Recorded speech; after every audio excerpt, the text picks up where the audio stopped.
Renaissance was an age whenever the power of the church declined.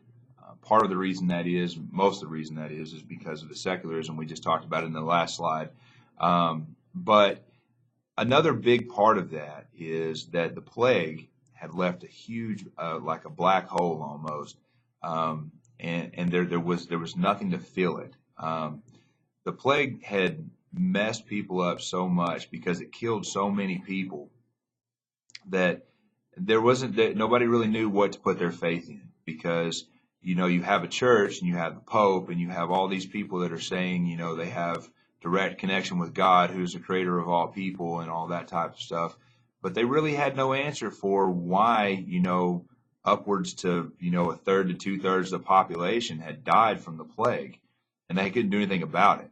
And so with that being said, a lot of people lost a lot of faith in the plague, and a lot of faith in the church through the plague.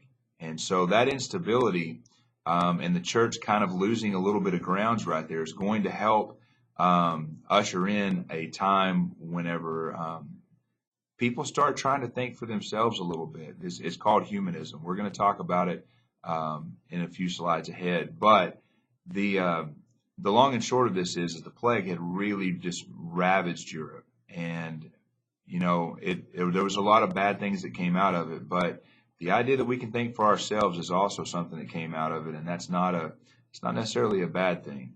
Part of this recovery, according to what we talked about a few minutes ago, was the connection back with our with European, Greek and Roman cultures. Like, we got a lot of stuff from geometry. Geometry is going to be huge. We reconnect with Euclid. We reconnect with Pythagoras during this time, and we reconnect with all these different people that were great thinkers of their time that had made huge strides.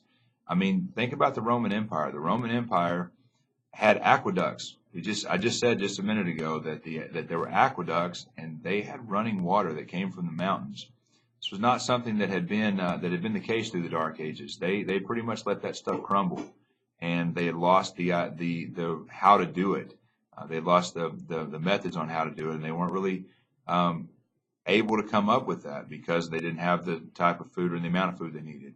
So, with that being said, part of this recovery was because of trade, and it opened up those Greek and Roman cultures back to being able to